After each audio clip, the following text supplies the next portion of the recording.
This is Personal SEO Teaches how to add Seirra interactive saved searches into your Google sitemap and what you need to do to adjust the URL so that they work inside of Google Sitemaps. So here I logged into a Seirra interactive website on one tab. On another tab, I have Google Search Console, and then on a notepad, I'm cheating and doing this just so that I could speed things up. So for example, in Seirra Interactive, if you go to saved searches and then saved searches again, you have to do it twice. And then I'm going to pick on California. What I'm going to do is I'm going to right click on this and hit open in a new tab.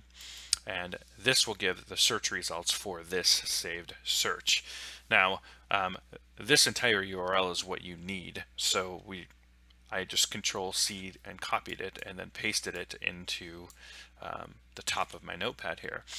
What we need to do then is to adjust the URL manually, because the regular sitemap that Seirra gives does not include any saved searches. So to include the saved searches, what we need to go to is property search, which is the same URL, and then from this moment on we erase everything and just add sitemap.xml with the question mark, and then we copy the search ID below.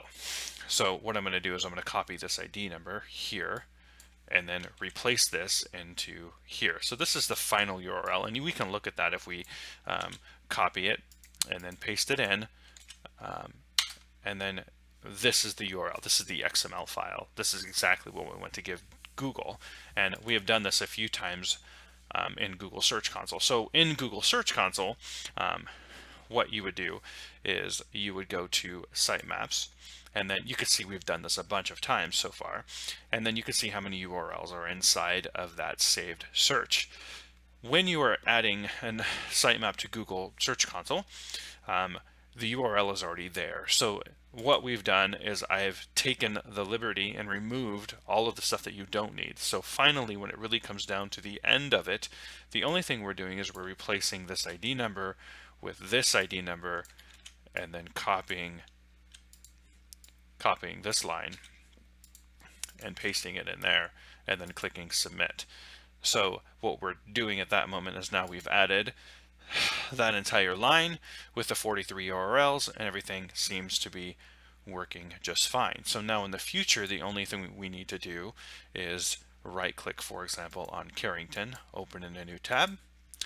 We just need to copy the last numbers, copy, Control C, and then Control V for paste, and then copy this section into Google Sitemaps and just paste it in there, and then go ahead and hit submit. Now we've noticed a few weird things that are going to happen, and that's quite all right. So for example, when you're inputting a sitemap and you're going fairly quickly at doing it, you may get a could not follow or could not create error.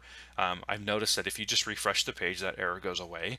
And then this page right here, where it's just a straight error, that's because there are no listings in that page. So that's just something to keep in mind, that when you right click and open it, there's only going to be two URLs in this sitemap. So again, if we copy this, and we could start cheating with items that we already have, because we know we just need to replace that last number and paste that in there.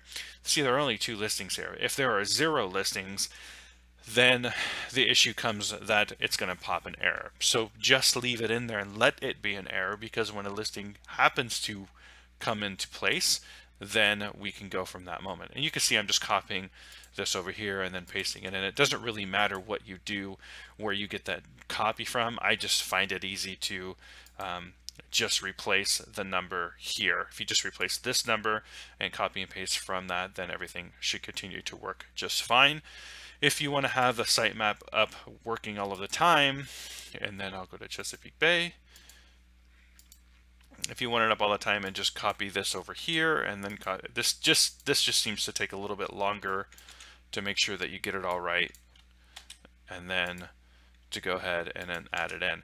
So again, what you're looking for is the last number, and you can go down the list and see what numbers have been done and numbers have not been done. I know I've kind of jumped around and did a bunch of them, but that's how that's done. And then once they're all added, that's it. So for example, there are going to be 57 saved searches, so there are going to be 57 different sitemaps.